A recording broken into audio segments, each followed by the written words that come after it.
일개 법무장관이 돈에 눈이 멀어 국회의원의 발언을 이렇게 왜곡하는 모습에 한심함을 느끼고 평검사 시절부터 수십 년 동안 이런 식으로 누명을 씌운 사람이 얼마나 많을지 생각해보니 억울한 국민들의 한이 느껴질 지경입니다. 그러니까 이제 너무나 이 말도 안 되게 그 발언을 왜곡을 하니까 저건 억지잖아요. 저건 뭐 거의 고문 조작을 통해 가지고 피의자로부터 허위 자백을 받아내는 데 익숙해져 있던 검사들의 오래된 잘못된 습관이다. 그러니까요. 사람의 말을 저런 식으로 비튼다. 네, 당신이 얼마나 누명을 씌웠는지를 어떻게 수사하는지 이제 알겠다. 네. 이러면서 화를 확 냈어요. 근데 한동훈 쪽에서는 이제 면책특권이라고 해서 다 인정이 되는 게 아니고 국회의원의 발언이 직무와는 아무런 관련이 없음이 분명하거나 명백히 허위임을 알면서도 허위의 사실을 적시해서 타인의 명예를 훼손하는 경우까지 면책특권의 대상이 된다고 할 수는 없다. 이런 내용이 있단 말이에요. 그게 이제 이 대법원 판례인데, 야, 이 내용을 가지고 김의겸은 면책특권을 주장하면 안 된다. 이렇게 이제 주장을 하는 거죠. 네.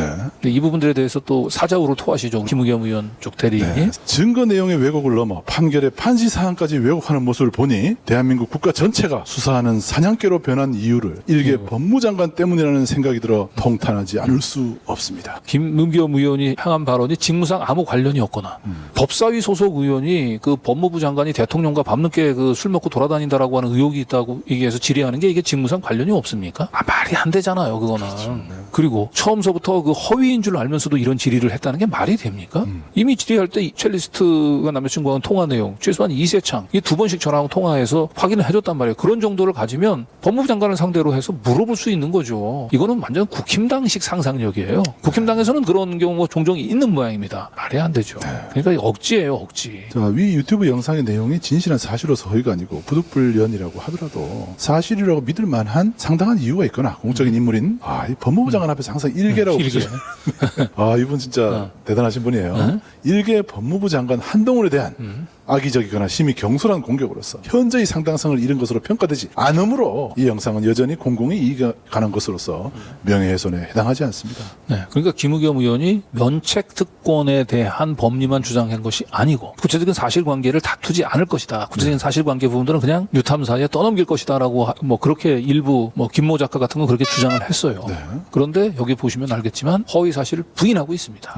유튜브 내용을 진실한 사실로 허위가 아니고 또 설령 사실이 아니라고 하더라도 사실로 믿을 만한 상당한 이유가 있었다. 이렇게 명확하게 입장을 개진을 한 겁니다. 제보자의 여자친구가 제보자에게 3시간 동안 통화하면서 서울 강남구 청담동 소재 고급주점에서 원고 대통령 로펌 변호사 30명 이세창 씨와 함께 술자리를 가졌고 김의겸이 원고에게 질문하기 전에는 대통령이 그 자리에서 동백 아가씨라는 노래를 부른 것을 시인했습니다. 그렇다면 양자의 진술이 일치하여 크로스체크가 되는 상황이었기 때문에 이러한 내용을 국회에서 질문한 것은 물론이고 위 유튜브 영상 내용이 공인인 일개 법무부 장관에 대한 악의적이거나 심히 경솔한 공격으로서 현저히 상당성을 잃은 것이라고 평가되어서는 안 됩니다. 그러니까 어느 한 사람의 얘기만을 가지고 그 방송을 했던 것이 아니고 나름 크로스 체크를 통해서 통화 내용의 진실성 여부를 검증한 절차를 거쳐서 방송을 했기 때문에 이거를 폄하해서는 안 된다라는 점을 이제 강조했죠. 저희한테 굉장히 큰 힘이 됐습니다. 그러니까요. 원고와 대통령이 한동훈 장관과 대통령이 만든 검찰 공화국에서 수사가 정치보복 수단으로 전락하였기에 위 사람들이 진술을 바꿨을 뿐입니다. 속이 우러납니다. 사이다 발언입니다. 진짜 너무 속이 우러납니다. 이 말을 저희가 너무 하고 싶었어요. 네. 그러니까 저 진술을 바꾸기 전에 첼리스트가 했었던 수많은 얘기들은 왜 전부 다 싹 다 쓰레기통에 집어넣냐 얘기죠. 외려 거꾸로 쓰레기통에 집어넣었던 얘기들, 경찰 수사를 받기 전에 첼리스트가 털어놨었던 그 수많은 얘기들, 경찰 조사를 받고 난 이후에도 내가 정권이 바뀌면 얘기할 거야. 라고 했던. 왜 그 얘기들은 전부 다 거짓말로 취급을 하냐 말이에요.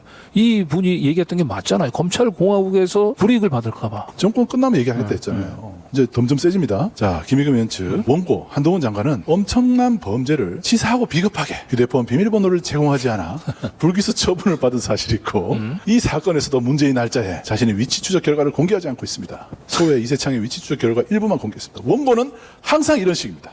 항상 이런 식입니다.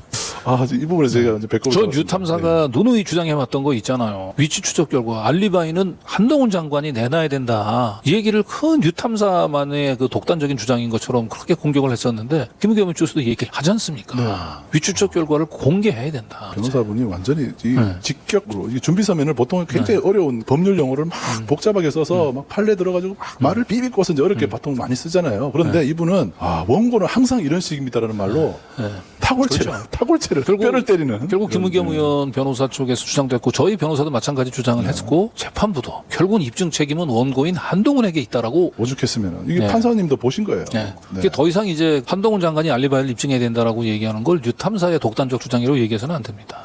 이제 변호사, 판사가 얘기했던 거고 한동훈 장관 쪽 변호사도 그걸 수긍하고 돌아갔어요. 이제 입증해야 돼요. 네. 한동훈 장관. 이 부분도 상당히 중요해요. 술을 안 먹어도 술자리에 가는 일은 흔하며 원고가 술 마셔 벌개진 얼굴에 대통령과 함께 있는 사진이 있는데도 원고 소송 대리인 박동희는 원고가 술자리에 참석하지 않는다고 주장하는 바 이는 원고의 잡아떼기에 능한 성격에 기인한 것입니다. 와, 이분 도대체 그러니까 네. 김은겸 의원은 그냥 면책 특권만 주장하고 딱 빠지면 돼요. 나머지는 다 뉴탐사에 떠넘기면 되시는데 네. 저희보다 훨씬 더 이 선명하고 분명한 논지로 한동훈 장관을 그냥 직기억을 하고 계셨어요. 자, 이러면서 이 사진을 증거로 착착 넣어놨습니다. 이렇게. 저건 술자리가 아닙니까 저기는? 다 비웠네요. 다 비웠네요. 저 뭐 장식입니까 저건? 네. 부끄럽지도 않아요. 술 못 먹어서 술자리 못 간다. 이게 다 저 김의겸 의원 측에서 제시한 거예요. 네. 장제원, 윤석열, 한동훈 다 보이네요.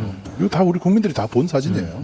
네. 여기 한동훈 장관 안경 고쳤어. 좋아서 지금 저렇게 술 한동훈 장관도 좀 벌건데 얼굴이. 좀 얼굴이 붉으스름해요. 평소에는 아주 하얗잖아요. 얼굴이. 안 불고도 저 술을 못 먹는 한동훈도 술자리 간 게 저 사진 한 장으로 입증이 되는 겁니다. 앞으로 제가 보기에 한동훈 장관 변호인이 더 이상 저 주장은 못할 거예요. 차마. 그러니까요. 그러니까 워낙 자기 알리바이를 입증할 수 있는 방법이 없으니까 너무 군색하게 저거라도 꺼내놓은 거예요. 네.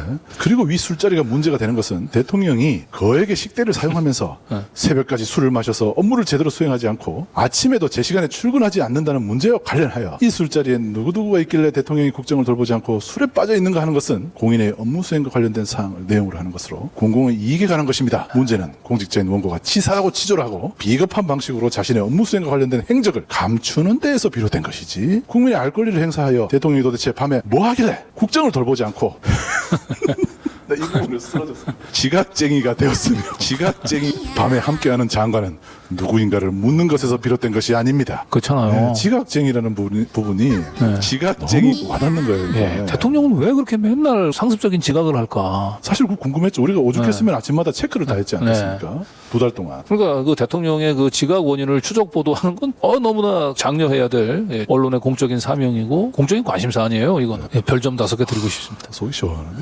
네. 아마 지금 이제 댓글도 난리가 났습니다. 지금. 다들 사이다가 난리 났습니다. 자, 이 다음부터가 완전 진짜 뼈가 부러질 정도로 때립니다.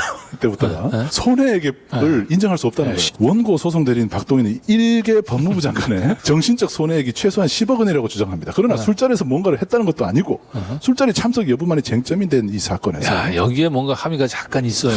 술자리에서 뭔가를 했다는 것도 아니고. 술자리 참석 여부만 쟁점이 된 사건에서 일개 법무부 장관은 법무부 장관 매번 일개예요? 모든 2개도 아니고 1개야. 일개 법무부 장관은 자신에 대한 취재 현장 부재 증명을 하여 해명하면 족한데도 일을 하지 않고 법적 조치에 나선 것으로. 자, 여기서부터 여러분 제가 진짜 10년 먹은 체증이에요. 사소한 일에도 광분하여 날뛰는 일개 여기 또 1개가 나옵니다. 일개 법무부 장관의 특이한 정신적 특성 때문에 생긴 정신적 피해는 특이 체질의 경우처럼 예견 가능성이 없어 정신적 손해에 포함되지 않습니다.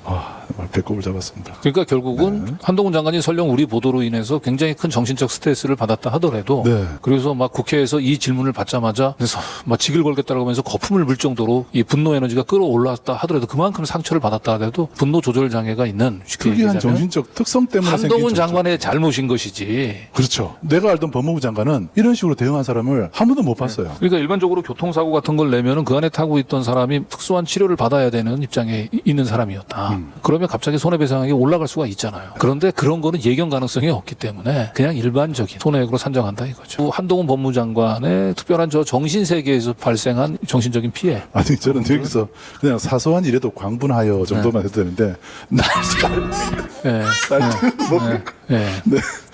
그래서 저는 이제 손해액을 얼마로 산정할까 싶어서 뭐 한 100만 원 삼나 이렇게 생각했어요. 사실 깜짝 놀랐습니다. 가사 견해를 달리 하신다고 하더라도 공공기관 또는 공적인 인물의 손해액으로 10억 원은 과다하고 법원에서 인정된 전례가 없는 금액인 바 위 손해액 주장 자체가 일개 법무부 장관의 특권의식을 보여주는 것으로 부당하기 짝이 없으므로 손해액은 빵원으로 산정하여 주시기 바랍니다. 네, 전 맞는 거예요. 영원 없다. 손해액은 없다. 손해는커녕 이 보도로 인해서 한동훈 장관은 거꾸로 유명해졌다. 정치적인 이익을 봤다 이렇게. 그렇죠. 이로써 원고 개인은 한동훈이라는 사람은 뉴스에 회자되어 더 유명해졌는 바 이러한 정치적 사회적 이익은 한동훈 측의 주장에 정신적 피해와 상계돼야 된다는 거예요. 그래서 정치적 이익을 얻었다는 것을 이재명 대표의 기소의 근거로 삼고 있는 원고인이 당연히 이러한 손익상계를 수용할 것입니다. 네. 그러니까 설령 이 보도로 인해서 한동훈 장관이 조금 정신적인 상처를 받은 점이 다소 인정된다 하더라도 대신 그걸로 인해서 당신은 더 유명해졌잖아. 수천 심지어는 개가 이 집권 여당의 지금 비대위원장으로까지 거론이 되잖아. 그런 이익을 얻었으니까 네가 이 보도로 인해서 설령 손해를 본 게 조금 있다 하더라도 충분히 그 이익하고 더해 보면 그냥 다 플러스 마이너스 해서 이익이 다 손해가 다 상계가 된다. 아주 정말 이건 창발적인.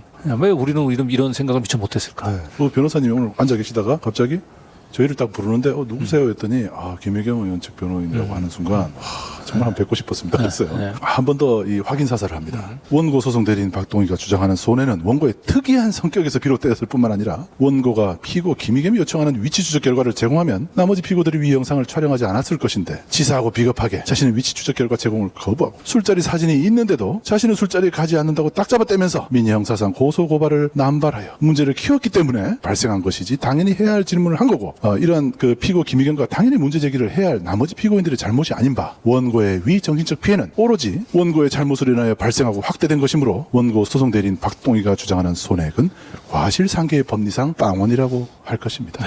아주 명쾌합니다. 다른 말을 할 수가 없어요 지금. 그리고 실제로 그 우리가 부산경제부시장 이성권 부시장이 우리한테 청구했었던 거 7월 19일 날 술자리가 없었던 걸로 확인됐지만 그걸 정정보도는 인용을 했지만 손해배상액은 인정 안 했죠. 빵원이에요. 빵원. 네, 영원입니다. 네, 그리고 고위공직자는 언론의 비판을 감내해야 될, 관용해야 될 숙명과 책임이 있는 겁니다. 충분히 합리적으로 의혹을 제기할 만한, 그리고 그 당시 그걸 사실로 믿을 만한 상당한 근거가 있다고 얘기한다면 결과적으로 그 의혹이 만약에 사실이 아닌 것으로 드러난다 하더라도 그걸로 정정보도를 넘어서 손해배상까지 해서는 안 된다. 이게 무리한 주장이 아닙니다. 실제로 그렇게 다 판결이 내려지고 있어요. 근데 뭘 10억을 달라는 겁니까? 도대체 본인의 충동 조절 장애나 신경 쓰세요. 사실 저는 읽으면서 이거는 이제 국민들에게 하시는 말씀으로 보였습니다. 첨언컨대 원고는 안동훈 장관은 일개 법무부 장관으로서 우리 헌법상 법치주의가 권력자의 권력 행사를 대상으로 한 것이 아니라 약자를 트집 잡는 수단인 것으로 오해한 전도된 법관념을 가진 나머지 법치주의를 악용하고 있습니다.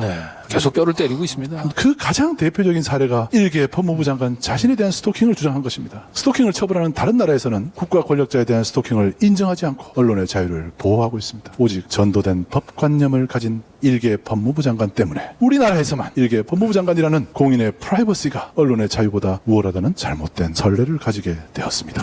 이거 뭐 스토킹까지 저희를 사실상 변호를 오늘 해주시니까. 저희를 보자마자 그 스토킹 얘기를 계속 하시더라고요. 왜냐하면 최근에 이제 해외에도 그 미국에서 판례가 하나 나왔다 그래요. 그러니까 이제 공직자에 대해서 사실상 괴롭힘에 가까운 그 공격적인 취재를 한다 하더라도 그것을 스토킹으로 처벌할 수 없다라고 하는 이제 그 판례가 새로 나왔고 그 논문까지도 저희한테 알려줬어요. 자, 그래서 마지막 한 방이 남아 있습니다. 원고는 일개 법무부 장관으로서 공인으로서 퍼블릭에 대한 개념이 부족한 것으로 보이는 바 공인의 행적은 국민의 알 권리에 속하는 사항으로서 이에 대한 문제 제기는 손해배상이 되지 않는 것입니다. 공인으로서 과도한 프라이버시를 주장하려면 먼저 공인의 지위를 내려놓아야 할 것입니다. 이상과 같은 이유로 원고의 청구는 이의 없으므로 이를 기각하여 주시기 바랍니다. 마지막 한 방도 지금 법무부 장관에서 그 집권 여당의 사실상의 대표로 가기 때문에 이건 더 책임이 막중한 공적인 지위로 이제 이동을 하는 겁니다. 우리 김의겸 변호인이 오죽하면 이제 허위 사실 여부와 관련된 판단과 관련해서 뉴탐사 취재진들을 대리해서 그 변호인들 제출한 주장들은 그대로 원용을 하겠다. 이렇게 이제 표현했어요. 맞아요. 그 부분은 원용하겠다 그랬어요. 이런 하이라이트 부분들은 거의 탁월체로 쓰셔가지고 이게 뭐 한동훈 장관이 지금 뭐 뼈가 흐물흐물해질 정도로 때리셨습니다. 그러니까 국회의원이 이제 국회에서 행한 발언들은 이제 민형사상 책임을 물을 수 없다라고 하는 그 면책 특권. 그것만 가볍게 주장을 해도 되는데 누구보다 국회의원의 국회에서의 발언들을 존중해야 될 법무장관이 자기한테 조금 그것을 불편한 질문을 했다는 이유로 형사소송을 넘어가지고 이제 10억 원 손배 소송까지 걸은 것은 그냥 이것을 그냥 면책 특권만 주장하고 넘어가서는 안 되겠다고 판단하신 것 같아요. 이런 말도 안 되는 소송을 남발했었던 한동훈 장관에게 그 응분의 대가를 서면을 통해서 치르게 하신 게 아닌가. 너 자신을 돌아보라. 당신이 무슨 일을 했는지 상당한 이 거침이 없는 표현으로 오늘 아주 사이다 발언을 날려주셨습니다.